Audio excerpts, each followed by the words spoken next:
Okay, let's try that one more time. 5 minutes into the video and I realized the microphone wasn't on. Anyway, I'm a professional filmmaker.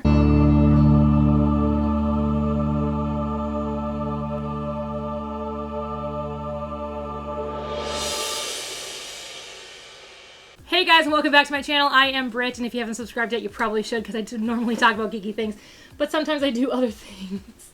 And today I'm going to wrap Christmas presents. As you guys might know, if you follow me on Twitter and you saw the really crappy video that I put up last Thursday that is probably privated by now because I hate it. I haven't even actually watched it. I filmed it, I put it on my computer, I put it on my intro, I put on the music, and I rendered it and I uploaded it. I uploaded it completely blind. I did not do anything to it. I have been in pretty decent pain for the last week. Today marks 1 week because my back went out sometime Saturday night while I was sleeping, and I have a chronic pain in my back in my upper right shoulder. And I'm finally out of enough pain where I felt like today was a good day that I could film, which is great because I usually film on Saturdays, so it worked out perfect. But yeah, so I'm still in a little bit of pain, but most of it is just tenderness at this point. But anyway, I thought I'd wrap presents, but instead of just wrapping presents, I thought it'd be fun to make a video about it, but not about wrapping presents, just I'm going to be wrapping presents while I'm talking. And essentially, I want to bring back something that I used to do on the channel. I've done it like twice, I think, where I kind of just talk about, I might reflect on the last year. But we're ending a decade, so I thought it'd be fun to talk about the last decade, because this last decade has been really interesting in my life. Good things, bad things, just some major changes, pretty much my entire YouTube life. I mean, I started in 2008, but technically you guys don't know where that channel is, but I really started focusing on YouTube in 2010. I thought it'd be fun to just kind of reflect on the last 10 years of my life and kind of reflect on where I am, where I feel like I'm going. I've got my babies next to me. I got Nova right here. Cosmo is right next to her. She's kind of cuddling with him at the moment. She'll move, I'm sure. Anyway, so I thought it'd be fun to do that. But yeah, so this is the wrapping paper I got this year. It's one of the recycled papers that you can get at Target, which I really like. I prefer the recycled stuff, obviously, for many reasons. I have some ribbon that I got in a thing of bows, which I didn't need bows, but there's some pretty fun bows in here, but I couldn't get the goldy kind of ribbon that kind of goes well with the wrapping paper without getting the bows, so whatever. And then I got these little name tags, and then I got some shirt boxes because I've got some clothes that I'm gonna be wrapping. But yeah, so let's go ahead and get started. I'm not gonna teach you guys how I wrap, but I'm pretty good at it, so I'm pretty good at it. Let's go ahead and start wrapping while I talk. And wrapping, not rapping, because I do not rap. I rap, but I don't rap. So, the last decade of my life. The last decade of my life has been a very interesting experience because I have had some major changes. So, before the last year of my life, I had started going to conventions, but this decade of my life, I started to actually staff them, which has been an adventure, to say the least. So, the first convention I ever technically staffed was GeekCon. I joined staff in 2010, technically. A long story, kind of. I'll link to that story right here, but I technically started staffing GeekCon in 2010. I left staff for a couple of years, and then I went back in 2013. Now, I've already talked about this story in great detail, but if you guys don't want to sit through, I think it's an hour-long video, if you guys don't want to sit through an hour-long video of me talking and crying, then what I'm gonna end up saying is, essentially, I was screwed by somebody that I thought was a friend of mine. Shouldn't have thought that. I should definitely have never thought she was a friend of mine. But I am a kind of person that gives too many chances to people. Now, mind you, I know I said I'm really good at it, but I'm going to be really sloppy about cutting. And there's a reason for that. If you guys pay attention to how I rap, you'll find out why. But yeah, so I left that staff for a couple years, started staffing again in 2013. And between there, I started staffing Anime Detour, and I staffed 1 year of Anime Fusion. Those are two conventions that are here in the Twin Cities. They both used to be here in Bloomington, and I have no problem ever telling you guys which city I live in because Bloomington is a very large city. And I say that I live close to the Mall of America, and that's in Bloomington, so. They both used to be here in Bloomington. Detour has now moved downtown Minneapolis, and Fusion moved to Plymouth, which is north of Minneapolis. So it's actually not too bad of a drive for me to get to, but it's a bit further than it used to be, because it used to be just down the street. So I started staffing conventions in 2010, technically, but I started staffing this decade, which has really changed my viewpoints on conventions and how conventions work and how people should behave at conventions. It has really just changed how I feel about going to conventions. And the things that used to annoy me about staff now are the things that annoy me about the con goers. Yeah, I find myself still staffing even when I'm not a staff member, which is why I joined Fusion staff again, because I can't not staff. So it'll be interesting to see what happens when I go to Power Morphicon. Convention I've never been to, a convention where I don't know anybody. At least at Anime Fusion, people knew who I was there. So like if I was doing stuff that only staff should be doing, like helping the guests, or checking in with the guests, or going in to a panel room prior to the attendees being able to go in there, nobody was like, what are you doing? Because everyone was like, oh, it's just Brit, it's fine. So when it comes to Power Morphicon and that power is taken away from me, it's gonna be interesting. Now this tape was supposed to be invisible, and it's not very invisible. It makes me very sad. Scotch, why do you ruin my life? That would be a much funnier joke if I actually drank scotch, but I don't actually drink scotch. What are you doing? Would you please leave my things alone? Nova? These are definitely not toys. When it came to staffing Anime Detour for the first time, that was actually, so I've never joined, let's just say this, I've never joined a convention staff normally. So the first convention staff I joined, GeekCon, in 2010, was from the fact that they wanted Brad Swale to come to the convention. And again, I've talked about this on another video, but again, here's the kind of abridged version of that story. They wanted Brad to come to the convention, and so, or at least that's what I was told. And they knew that I knew him. They knew that I was going to see him at Youmacon, and so I was asked, since I didn't know how to get a hold of him, to ask him about whether or not he'd be interested. And I was like, sure. And then that same kind of situation ended up being, it'd be weird for you to do that without being part of the staff. And so I was like, okay, I guess I'm part of GeekCon staff. And then joining Detour was kind of interesting as well in that regard, because I had developed my friendship with Sari. Sari was the head of guest relations at GeekCon, and she and I had developed this really close friendship that we still have. She's still one of my best friends. I adore her tremendously. We're going to make a movie together in 2020, which is going to be incredible, and we're going to take you guys along on the ride. We're going to actually vlog the whole thing, so I'm very excited about that. I don't know how we're going to release it yet, if it's going to be like a docuseries like Shane Dawson does, or if it's going to be like in bits and pieces.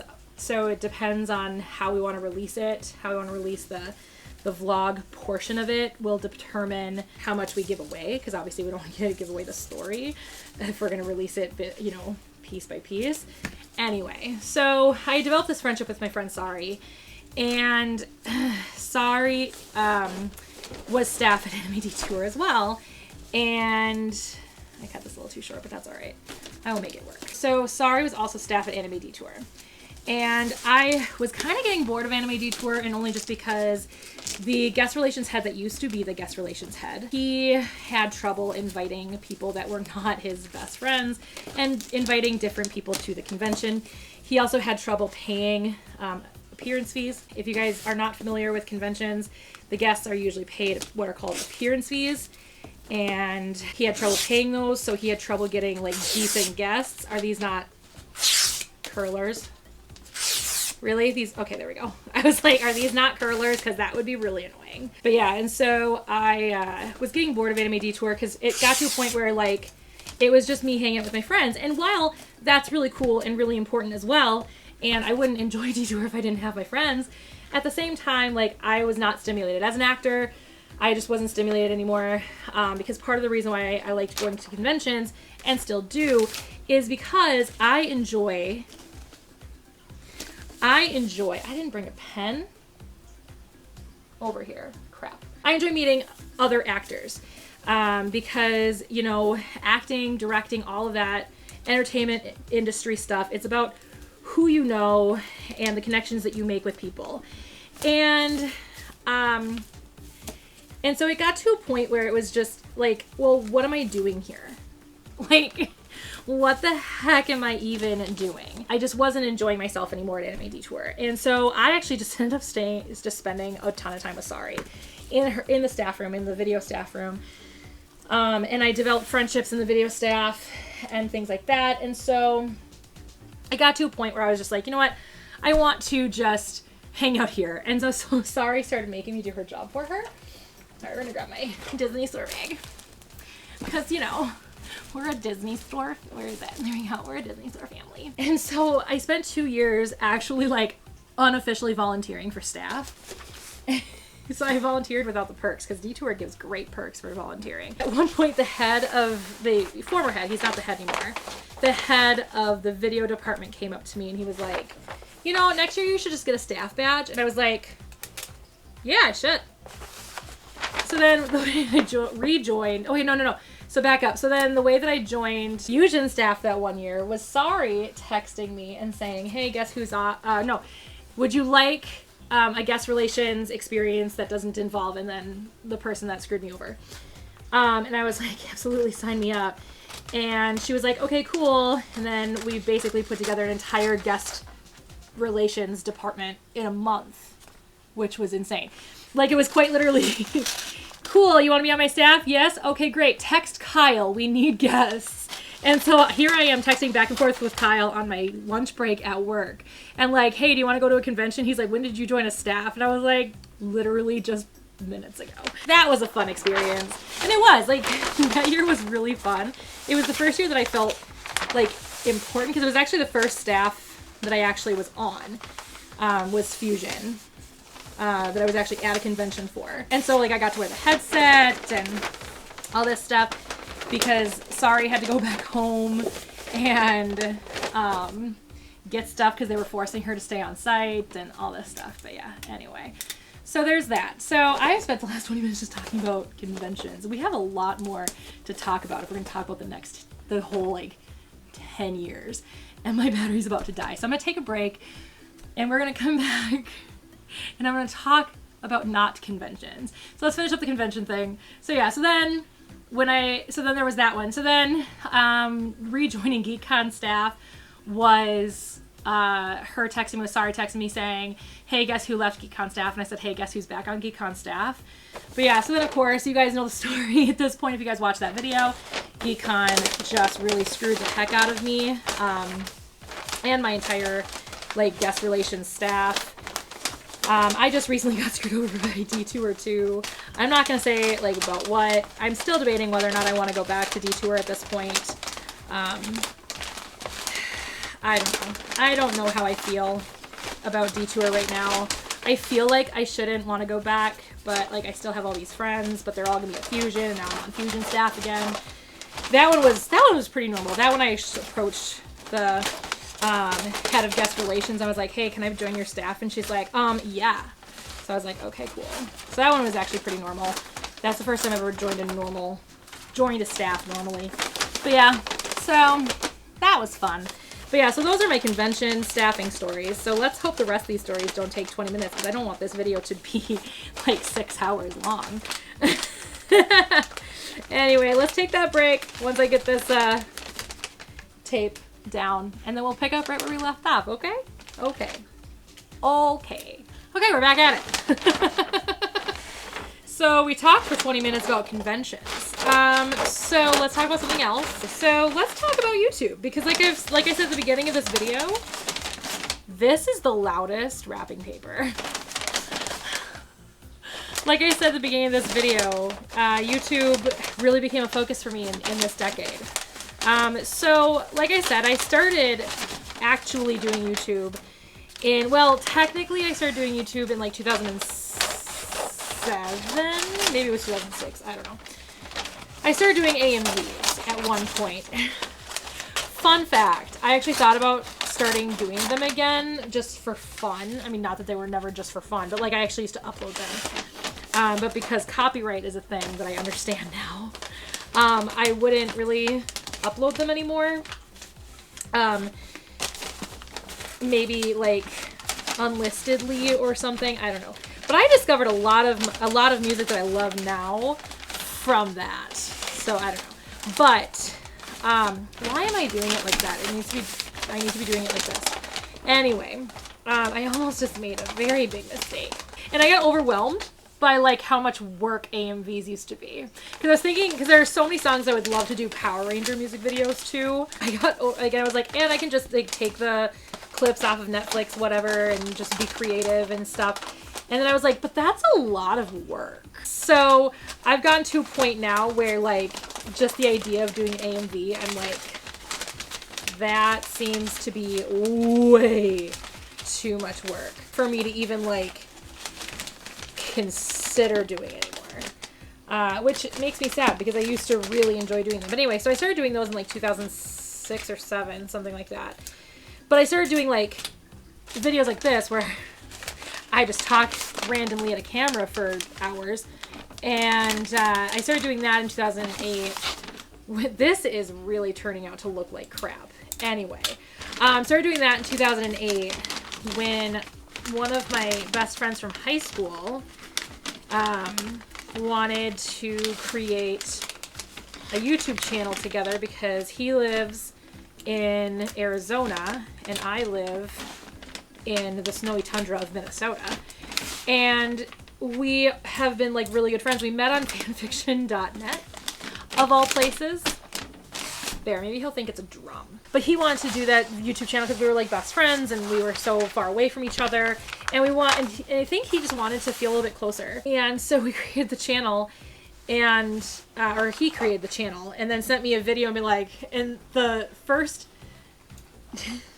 you might actually find it if I say it.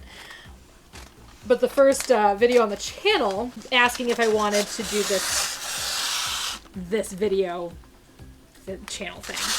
This video blogging. Whoa. Well, good thing I'll be cutting that part anyway. This video blogging thing. I obviously wanted to because I am ham. It's why I've been doing YouTube for 10 years. Well, longer than 10 years. But anyway. So then when that video like thing ended, because it was just ended up being just for the rest of 2018. Because he wasn't into it. He liked what it was doing with our friendship, but he didn't necessarily like actually doing it. So when that ended, I started doing videos on this channel and kind of fell in love with it.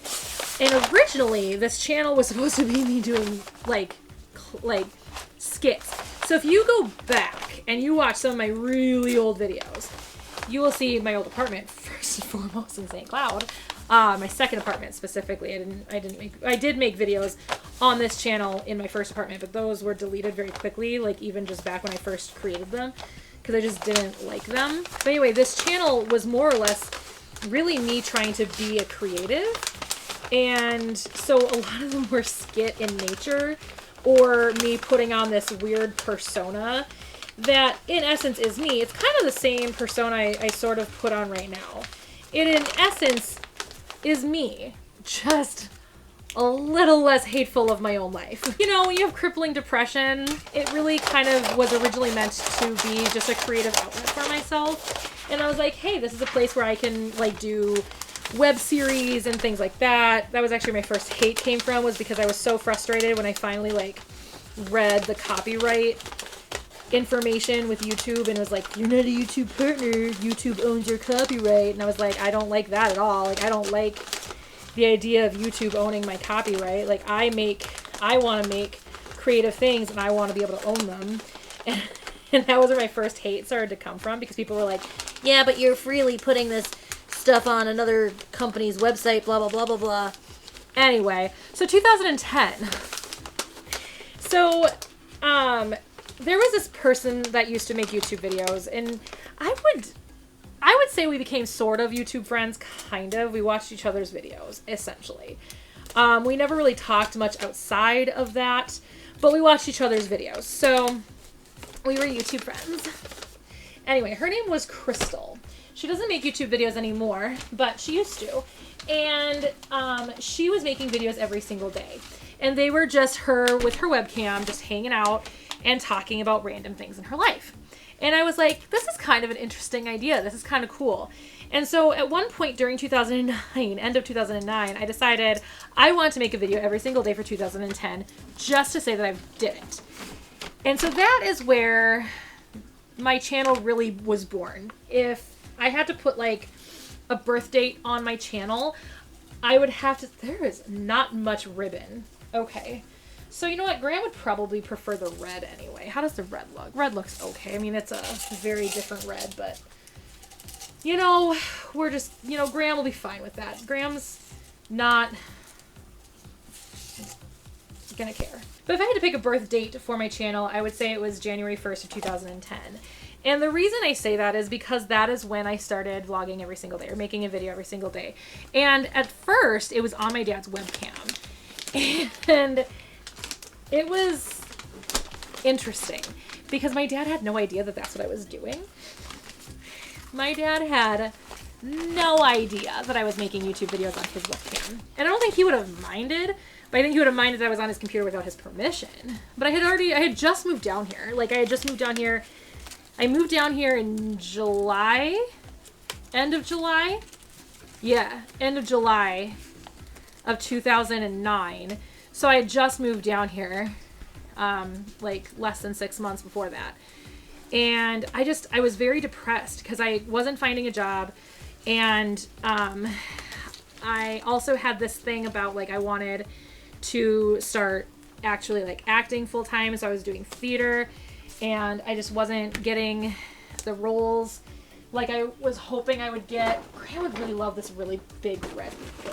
But yeah, so I wasn't getting the roles that I wanted, and it just, acting is a very stressful job to want to have because you have to understand that you're just not going to get the roles you want.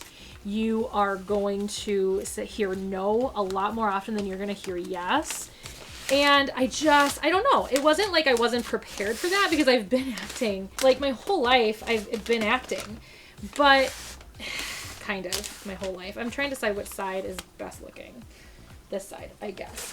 Oh, I did actually grab a pen. But I've been acting my whole life, so it's not like I wasn't used to hearing no. I was definitely used to hearing no. But Nova, don't play with my microphone. No! So yeah, I started doing videos every single day, and I did videos every single day. They are, a lot of them are privated now, just because I'm kind of embarrassed by a lot of them.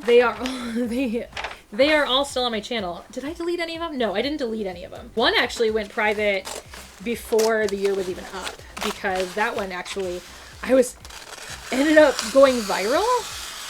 Which you'd be like, why would you private a video that went viral? Because of my very fragile ego. So I put out a karate video, and it was right around the time I started getting weight again.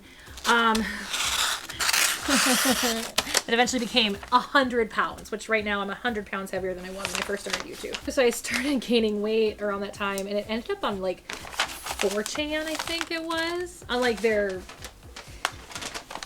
forum that turned out to be just a bullying forum. And so I all of a sudden got all these comments about like how my tummy was jiggling and all this stuff, and I was feeling really insecure about my weight gain. I gained like 10 pounds, I think, at that point. And I was feeling really insecure because I had really worked hard to lose weight after high school, and I started gaining weight and I didn't know why. It turns out I was binging again, so that's why I gained 100 pounds. At some point I'll sit down and talk about my binge eating disorder and kind of talk about what that is and how it's affected my life and how I was first diagnosed and all that stuff. Anyway, but I first started gaining weight, so I just privated that video because I was not prepared for that. What I think is really funny is when I announced Mission Otaku. So here's the other thing too, is when I first started doing YouTube, I actually got heavily involved with collaboration channels. Remember those? My friends and I tried to bring it back, but we failed at that. But I got really heavily involved in collaboration channels. And there was this one collaboration channel that I really liked. It was called Vlog Candy. And I really liked kind of how they set their channel up, which was like they would have videos every Sunday where somebody would come up with some kind of like challenge, and then there would also be like a question to talk about, like a prompt to talk about in a vlog or whatever. And I liked that. And so I talked to that friend that screwed me over at GeekCon. I talked to her, and she and I decided to start Mission Otaku. And so we started Mission Otaku, and I'm so glad I did, because I have now some of my best friends in the entire world from that channel. But yeah, so we started Mission Otaku, and I remember there's this video on my channel, and I think it's still there, where I announced Mission Otaku. And in that announcement video, I say, I'm not going to ever talk about anime on this channel because that'll all go on Mission Otaku. That ended up not happening. Like, obviously I talked about anime on Mission Otaku as well, but I absolutely talked about anime on this channel for years. And mind you, I will never regret being part of the anime community. I have issues with what happened within my parameters in the anime community. I will never fully leave the anime community. That much is fact, because anime has become such an important part of my life that even like saying I'm gonna leave the anime community would be a freaking lie. I could never leave the anime community completely. I did my videos every single day, and then my plan was to do one video a week after that, and for a long time I managed to keep that afloat.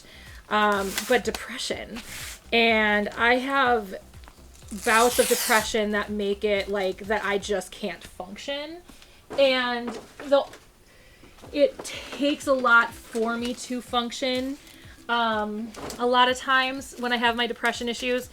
And so making YouTube videos and going to work and, you know, eating and showering and just surviving, those all take a lot of energy out of me when I'm depressed. So sometimes when I'm depressed, if I ever disappear from YouTube, chances are good it's because I am just horrifyingly depressed and I just need a break. Like, I just need some time for myself, and basically everything else that's going on in my life is just creating so much stress and just taking so much out of me that I can't also do YouTube videos. So anytime I have ever disappeared, that's why I've disappeared. Like, I will guarantee you that is why I have disappeared. A lot of depression stuff happened, especially in 2012 when I was being abused at work and I was going through all this drama on YouTube from the anime community, and it was a lot. It was really difficult to handle, and I couldn't. And so my life just kind of fell apart. Like, that's not even me being dramatic. That's just me being honest. My life fell apart. Watch any video in 2012 and you will understand that, like, that's a very different version of me. And it's not because I was changing, and it's not because I just wasn't putting on this persona about me being a YouTuber, but it was because I was very depressed. There are things I will not say publicly about what happened back then, about my own mental state, because it could possibly be very triggering for people. It was not a good year.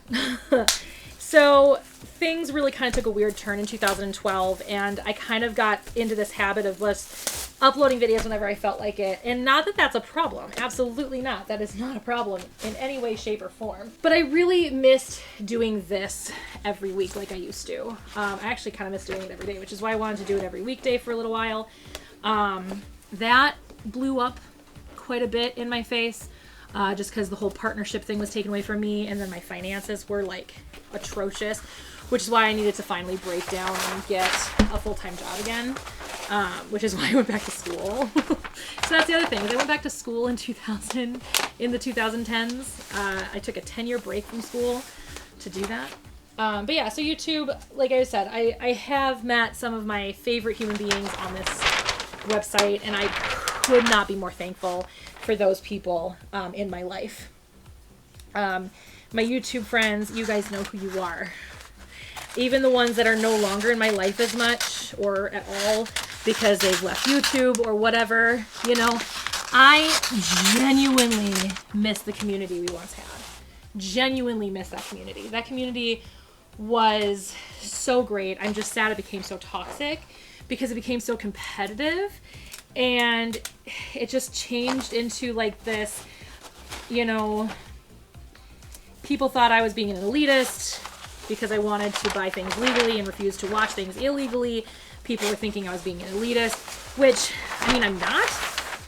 And people thought I was being really judgy, which maybe back then I kind of was, just because I was so passionate about saving the industry and stuff. But like, I don't know, like it blew up, and I miss that community. I do. I really miss it, but it's just not the same anymore. And that's another reason why it's hard for me to make anime content, is because I miss, not only did it just put a bad taste in my mouth, but I honestly just miss that community. That was some of the best times of my life, and it kept me alive. Like, it genuinely kept me alive. And it was one of those things I miss. I just miss it. I don't miss the stress of making like a ridiculous amount of videos a week, because not only was I making videos every single day in 2010, but I was also on Mission Otaku. I was Mondays on Mission Otaku. I was Thursdays on 7 Otakus, and I think I was Wednesdays on Vlogs of 7.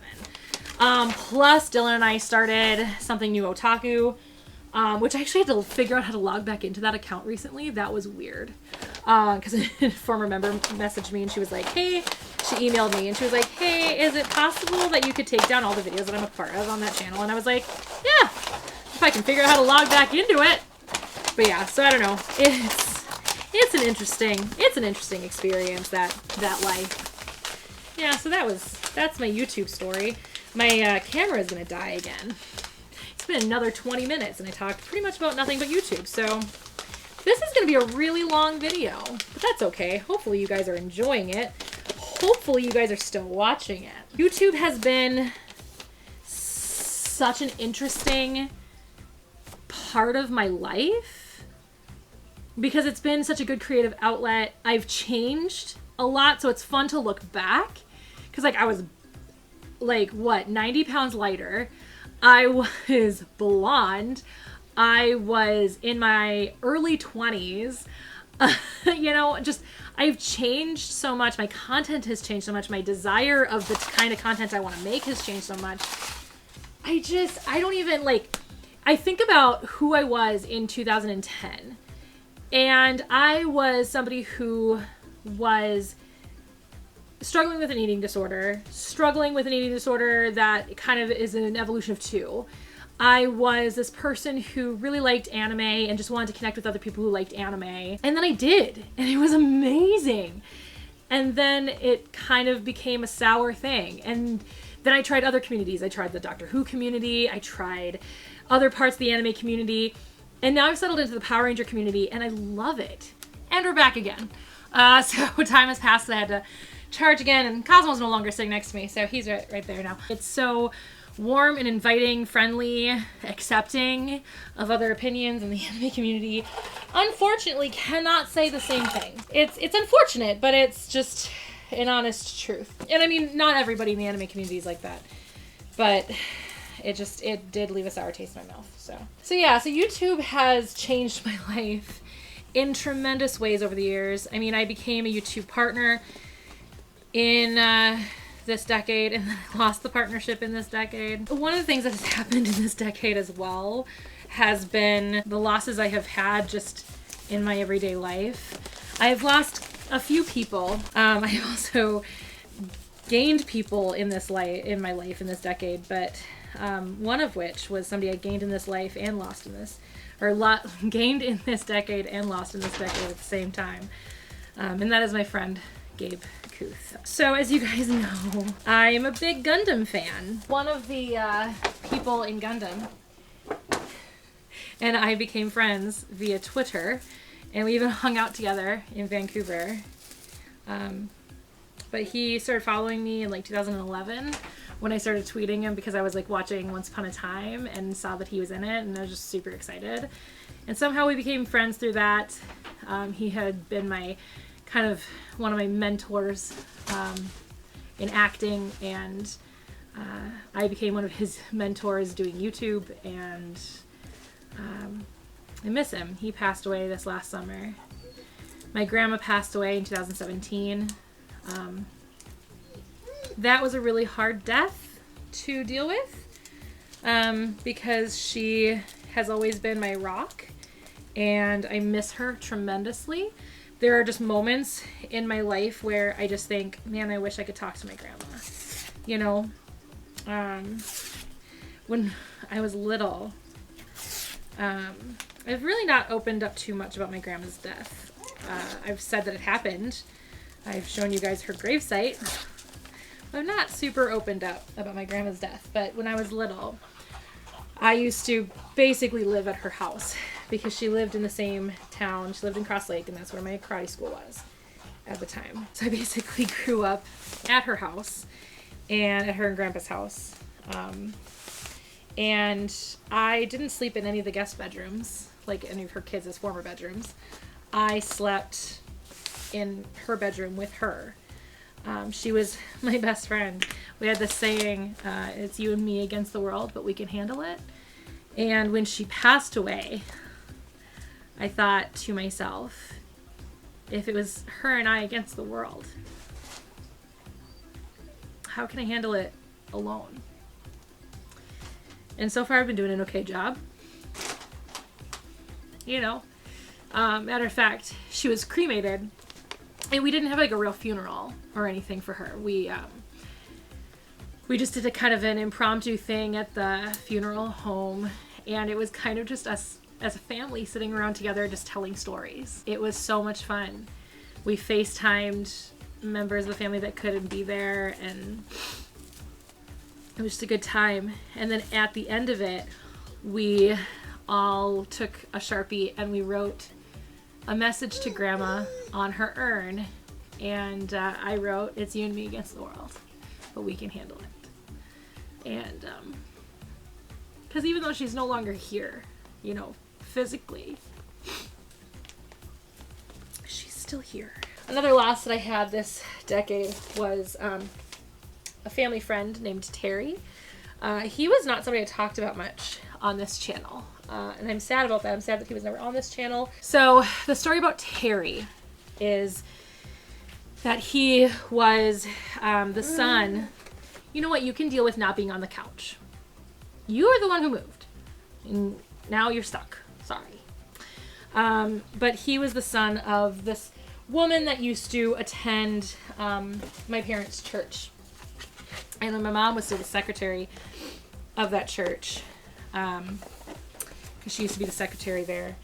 When my mom was still the secretary of that church, she came. She's still alive, Evie.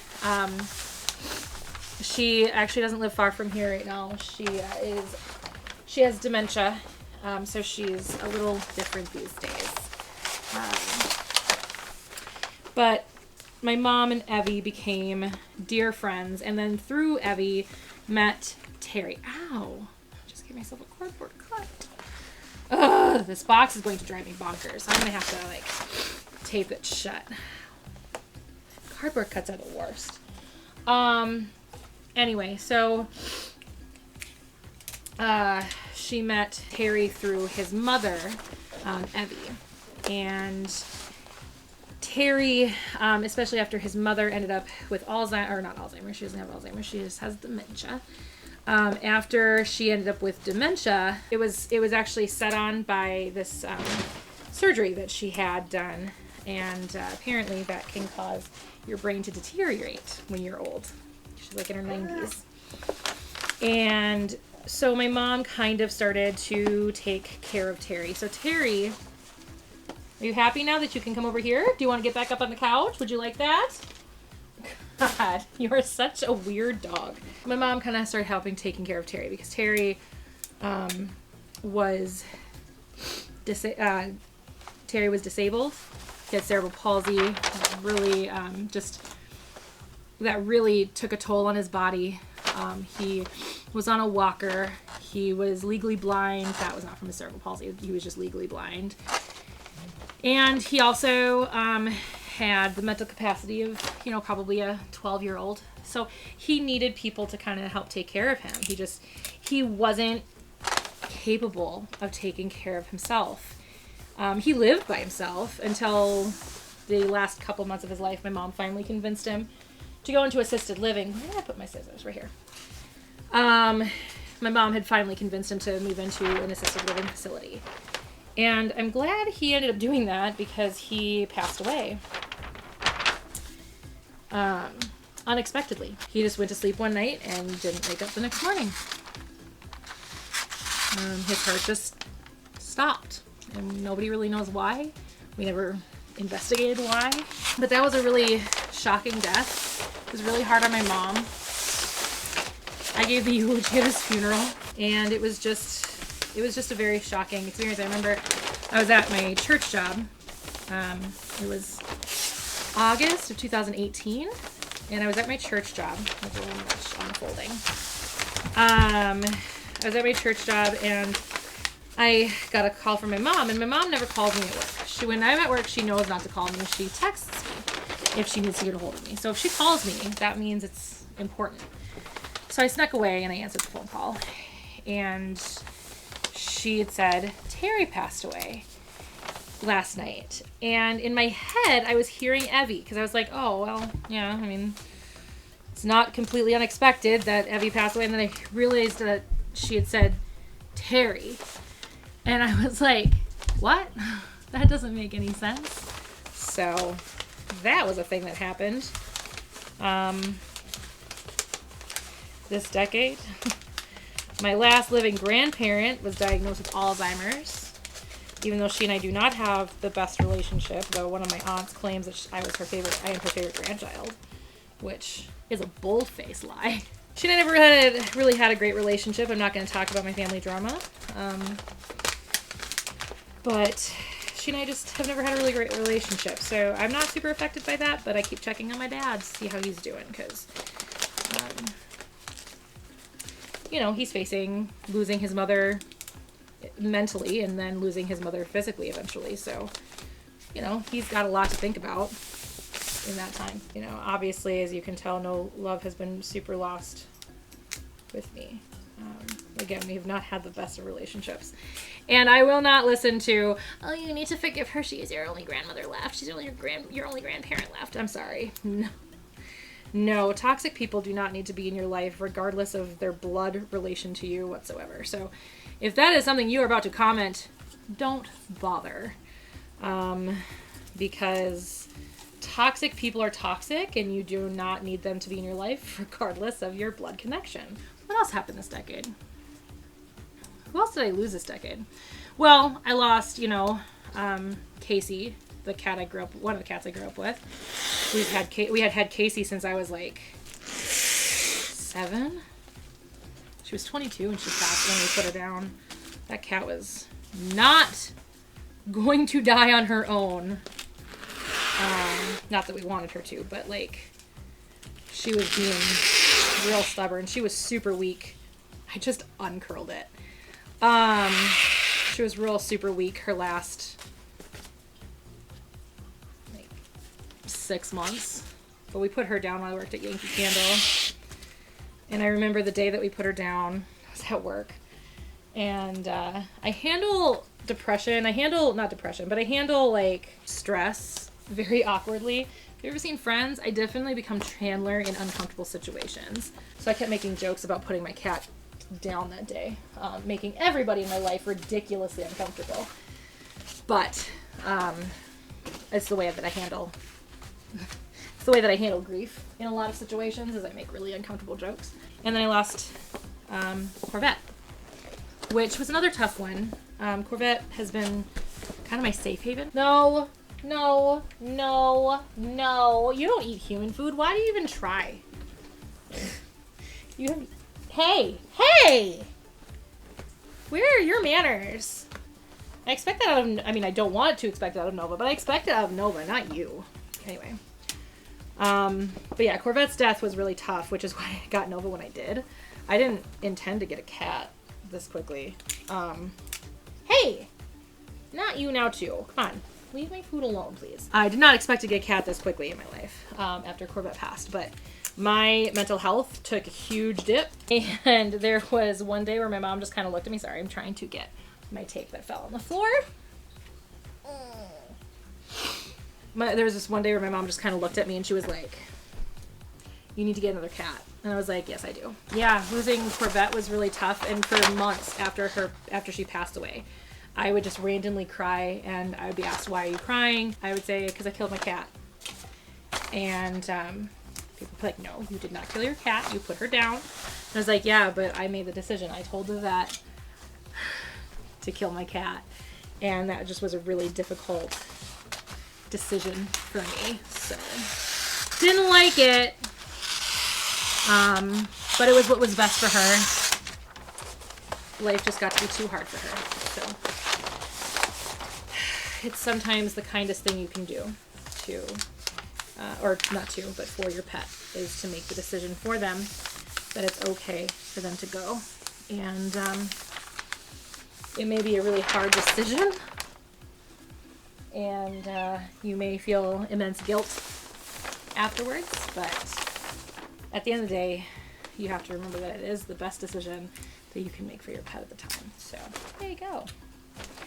Let's see. So I did touch on this a little bit before, but let's go a little more into detail. I went back to school. So I dropped out.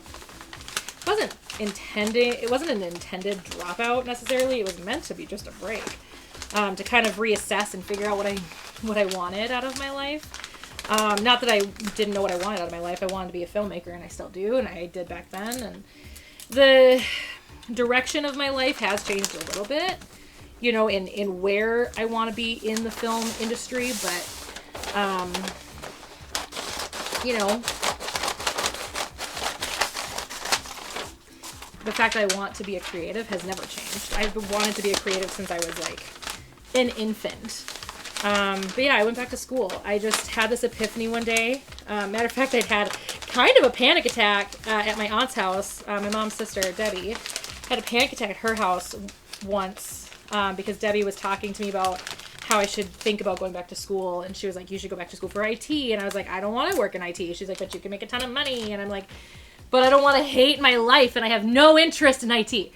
And so it was just kind of this mentality, because my mom's family, love them to pieces, but my mom's family's idea of success is that you are rich beyond belief. My aunts and my grandmother on that side have always been like, oh no, stop wanting to be a filmmaker, because while you can be rich doing that, it's very rare. I'm like, I don't care about being rich. I just want to be a creative. Like, that's what I want out of my life. I don't care about making like millions of dollars. I care about whether or not I'm happy and doing something that I love doing, and being a creative is what I am meant to do on this planet. And, you know, so it's always been tough. My grandma always wanted me to go into being a vet. Yeah, no, that is definitely not a direction I would ever want to go with my life. Being a vet sounds awful to me. Because I can't handle putting down my own pets. I can't imagine being an empath and putting down somebody else's pet, having them cry, and then not being able to cry. Because I need to cry. But yeah, so I went back to school, which was a huge thing in my life. I never thought, after so long, I kind of got to a point where I realized it just was never going to be something I was ever going to do. You know, going back to school was just not something that made sense in my life at any point. And it just got to a point where I finally had this epiphany, and I was like, you know what? It's a big what if in my life. What if I graduated? What would happen then? And I hate having what ifs in my life. So I accomplished something pretty cool. And that was, I went back to school in my 30s and managed to get my bachelor's degree. This is not curling the way I want it to, and it's like ruining the ribbon. Oh man. But yeah, so I went back to school. Never thought I would. Thought that was just never something I was gonna be able to do. Did it in my 30s, figured out a way to do it, and did it, and succeeded. Like, I look at my bachelor's degree every day of my life because I'm just so proud of myself. So if you're thinking that you're never going to finish school, just remember that I did. And I was just, there are no words. There are no words. Yeah, so what else happened this decade? Well, I got my new full-time job, which I like a lot. Not going to talk about where it is or what I do, but I work in an office 9 to 5, or Monday through Friday, not exactly 9 to 5, but close enough. I don't work weekends, and I don't work nights, essentially, so I'm happy. The latest I'm ever at work is 7 o'clock, so it's a huge change from working retail. I worked my way up into retail management this decade, which was fun, but also awful. Hated it. Hated every second of it. I got Nova this decade. I got all of my leopard geckos this decade. I got Nodley this decade. So my zoo grew exponentially this decade. In 2011, I got to start going back to Disney World. I've traveled a lot this decade, and not like I would like to have traveled at all, but it's still been a really fun decade for traveling for me. 2011, my sister decided to take her family for the first time to Disney World, and it turned into a big family thing, and now we've done it every few years, which has been so much fun. We stopped going when I was like 12, I think. Matter of fact, I remember specifically the last time we went when I was a kid. I lost my last tooth at Disney World, eating my last turkey leg on our last day there. And that was such a moment in my life that it has stuck with me all these years. And we didn't realize that was going to be our actual last time. But after that, my parents' kennel business started to kind of suffer, and we had some family drama, and we just never ended up going back until 2011. But Disney World was my favorite place when I was a kid, and it's my favorite place now. And we get to go back in February, and I'm very excited. But we went in 2011, and then we went in 2014, and then we went in 2017. So we've gone every few years, and it's amazing. In 2012, I got to go to Vancouver again. I had gone to Vancouver in 2007 once before, but this time I got to go to Vancouver, and I got to do some really cool things. I was on my own. I was very depressed at the time, and Vancouver is definitely one of the places that saved my life that year. But yeah, if you go back to my Vancouver videos, it's hard for me to watch my Vancouver videos because I know just what I was going through and how depressed I was at the time and all that stuff. I was pretty depressed our first time to Disney World, our first time back to Disney World too, to be completely honest. I was pretty depressed then too, but because that was when the drama at my job started happening. The drama at my PetSmart job started actually happening at that point. And it was just very difficult to be living life at that time in my life. But yeah, so I got to go do that. I hung out with Gabe, which was the first time I hung out with like a voice actor outside of it being a convention situation, which was a very new experience for me. He bought me coffee. I'm only sad that I didn't get to go back to Vancouver and buy him coffee because I told him next time it's on me, and there never was next time. So I miss Gabe. It's funny because it's not like we talked a ton towards the end of his life, but and it's not that we drifted, it's just that our lives just, you know, it's just adult life. It just happens, you know. I don't know. It's just, I'm sad. But yeah, so I got to go back to Vancouver. I got to see incredible things. I got to do incredible things. I got to hang out with Michael too a little bit. It was so funny because when that trip happened, I had every intention of hanging out with Michael at some point, and it didn't happen because he was ill. He had like a cold. And so it didn't happen until my last day there, like an hour before I had to be at the airport. He's just like, come by my studio. Just come by my studio. I'm here. Just come by. He's like, I'm here this time. Because I kept going to his studio and then kept being told, oh yeah, he's not here. I was like, he told me to come to, okay, fine. So we hung out in his office for a little bit, and it was so much fun. I got back into Power Rangers this decade. 2013, to be exact, is when I got back into Power Rangers, which, of course, has changed my life again. Power Rangers just keeps changing my life over and over and over again. I got to eat my words a little bit because I remember saying I had no interest in RPM, and now it's like one of my favorite seasons, if not actually maybe my favorite season. I don't know. I still feel like In Space is my favorite season, but I don't know. I just rewatched RPM recently, and it just made me realize just how much I love that season. A lot of incredible things have happened in my life over the last decade, but also some of the most upsetting things in my life. I mean, retail management was not an easy existence in my life. Retail management was one of the hardest things I've ever done, if I'm honest.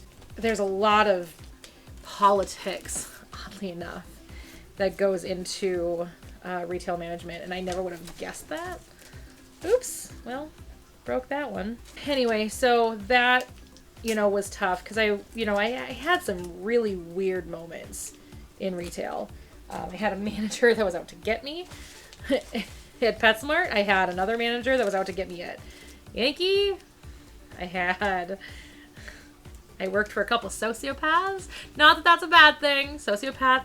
Being a sociopath is not inherently a bad thing. It's just, as an empath, it's sometimes very difficult for me to understand that life because I feel all the feelings instead of none of the feelings.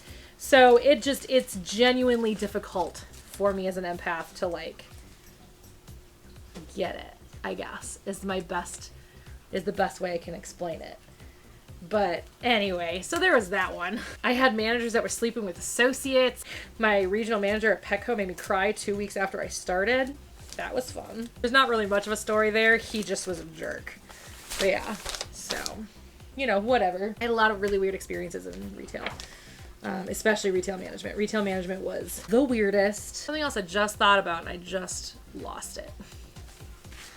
I got into Gundam in this decade, for real, because I had seen Gundam. I watched Gundam when I was in high school. I didn't really get into Gundam until this decade, until I watched Gundam 00. So that was something that also happened this decade, which I think it just feels like forever ago. That's what's so funny is 2010 feels like a lifetime ago, because it kind of was. If you really think about it, 2010 was really a lifetime ago, because it's just, I was so different, and my life was so different. I didn't know Dylan, I didn't know Kay, I didn't know Melissa, I didn't know Kyo-chan, didn't know Matt. There were so many things that changed between 2010 and today.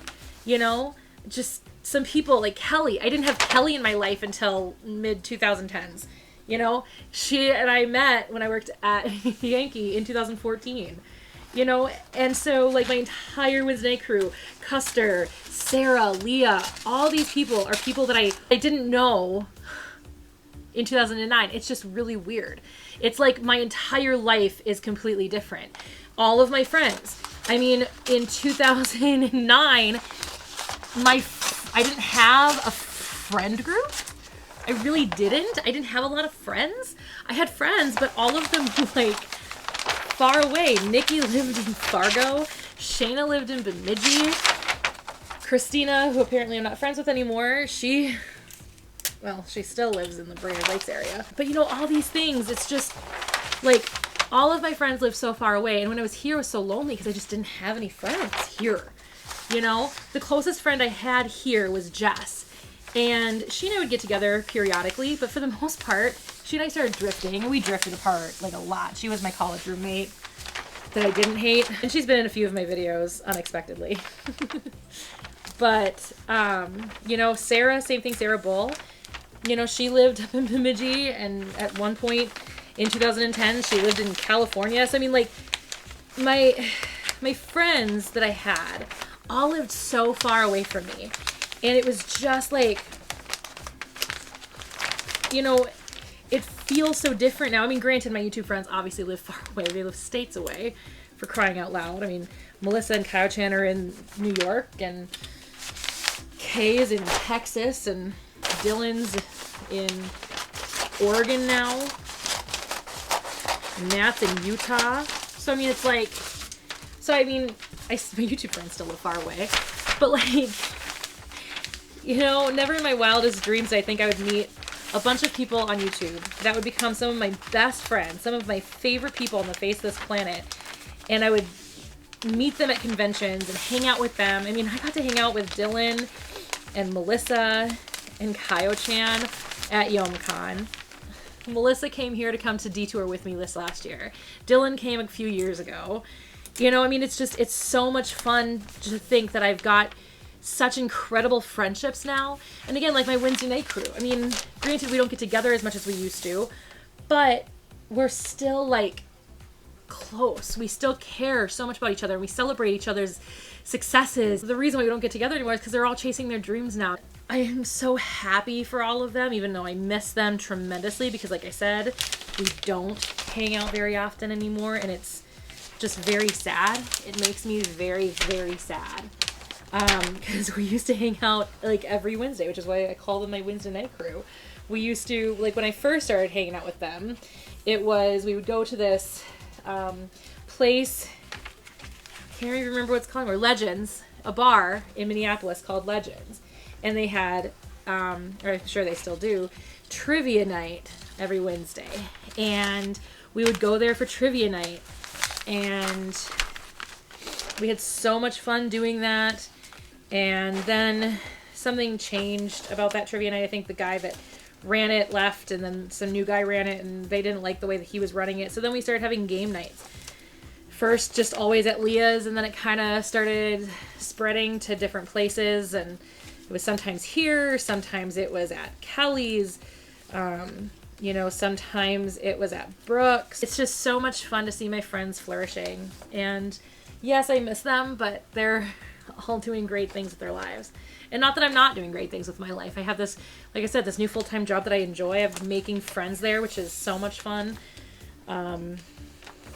They like me there, and it looks like I'm gonna be there for the long haul, and I'm very excited about it. I am very, it uncurled again. You know, it's just so much fun, you know, that I'm doing well there. I mean, is it my dream job? No.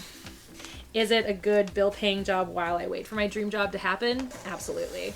You know, it's just so much fun. But yeah, I love seeing my friends flourish. I love seeing my friends do incredible things with their lives. You know, I'm so happy for Melissa and Dylan as their YouTube channels are growing and doing well. I'm happy for Kay that her Twitch channel seems to be doing really well, even though I miss her here on the YouTubes. This one is not wanting to curl, and it's driving me bonkers. Come on now. Curl for mama. Yeah, I don't know. It's just so much fun. I didn't get a dog this decade. I got a dog last decade, though. Didn't I, Dooger? Little piece got taken off. That's, I think, as good as that one's gonna get. You know, it's just, it's a lot of fun. I did not mean to grab a green one. You know, this decade has been an interesting decade.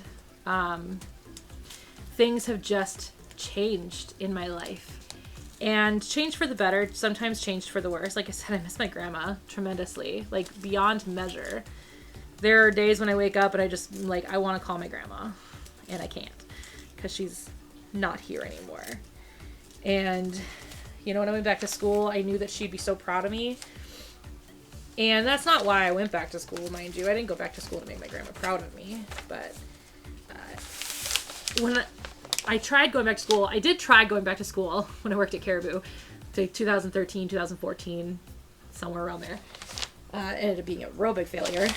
Link to that story time. You know, she was the first person I told. I called her and I was like, guess what? I just enrolled in school. And she was so proud of me. And when I decided to go back to school and finish my degree, I thought about her and I was like, I wish I could tell her. And I know that she's smiling down on me because, you know, I do believe in an afterlife. And I know she's smiling down on me, and I know she's proud of me, and I know she loves me, and I know that she hates when I cry. For the longest time after her death, and I would start to cry about it. I would hear her in my head. But yeah, my life has just completely changed in the last 10 years. And I'm sure it's going to change in 10 years, over the next 10 years. You know, the next 10 years, I'm going to go from my early 30s to my early 40s. And I'm sure my life is going to look completely different. And I'm going to do this video then. And I'm going to say, oh my word. It's so different. I finally found makeup that doesn't make my rosacea scream. My rosacea got really bad. I gained 100 pounds. Just everything has changed. And I'm excited to see what 2020 is going to bring. And I'm excited to see what that whole 20s decade is going to bring. You know? Like I said, in 2020, Sorry and I are going to make a movie. I mean, it's going to be a short, but it's not going to be a feature-length film, that is for sure. But we're going to make a movie. There are other movies that I'm planning, other movies that I'm working on. The 20s are going to be a decade where my dreams are going to finally come true because I'm sick of them not coming true. I'm sick of sitting around. I'm sick of not doing them. I'm sick of not living my dreams. So I don't know. My life has changed tremendously over the last 10 years. And, you know, I look around here and I think that everything has changed. I mean, when I first moved in here, I had Corvette and I had Cosmo. And now I've got Cosmo. Corvette's gone, but I've got Nova and Van and Langley and Surrey and Haro and Nodley. What was another loss I had? Denali, who's still in this room right now. He's in a potted plant over there, even though the plant is dead, but I have to replace that this spring. You know, I had Denali and then he passed a few years after I got him. Last cold snap just wasn't good. I'm still digging myself out of the last bout of depression that I ended up having, but I'm working on it. And in all reality, I'm in such a good place. You know, maybe not emotionally completely yet, but I'm in a good place. You know, I've got good friends. And I've got a family that's incredibly supportive. And more supportive than they were 10 years ago in a lot of ways. And again, I'm not getting into my family drama. I've got animals that care. One that's staring at me right now because I need to be turning off the lights so she can come out and play. Why is your red light off? And I've got this place which is finally starting to feel more and more like home. Because we're finally doing some renovations to make it more of an apartment versus a downstairs living room. And I don't know. I'm in just a good place, you know. I've conquered a lot of things. Oh, there's another thing that happened. I think this is the thing I thought about and I lost it. I developed a caffeine intolerance this decade. So I can't have caffeine anymore. But, you know, I mean, I've overcome a lot of things. Caffeine intolerance, and I now have this non-allergic rhinitis that makes me congested all the time. And I have, you know, PCOS that my levels are finally leveling and finally at a good place. And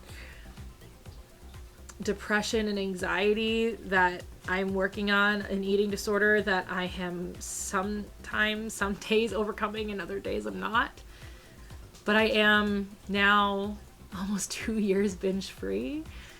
I've overeaten for sure, but I'm binge free, which is an incredible place to be. And I'm finally enjoying what I'm doing on YouTube again. And it's gonna change in 2020. It's gonna change over the next year or so tremendously because I want to bring this channel back to what it was originally meant to be, which was my creative outlet. And while yes, talking head videos are a lot of fun and I enjoy doing them, I gotta start making movies, guys. So enjoy the ride in 2020. I'm looking forward to it. But that's it. This video is already so long. Thanks for watching, and I hope you guys stick around for 2020. Let me know in the comments below your thoughts on this last decade You know, how old were you when you started? How old are you now? What did your life look like back then? What does it look like now? What has changed tremendously in your life? Let me know those in the comments below, or make your own video. Tag me on Twitter if you do. And yeah, this is going to be a really great decade coming up, and I'm very excited about it. And this decade was a great decade, minus all of, well, not really minus, also because of the bad stuff that happened. It's helped me become who I am, and I wouldn't trade that for the world. So thank you for keeping me company while I wrap Christmas presents, and I'll see you guys all next time. Bye. Okay. Oh my goodness, how am I getting all this stuff upstairs? There are too many people in my family. Graham's gonna be so excited because he's got 2 presents, and everybody else just gets 1 present. Rude. Stay where I put you, Bo.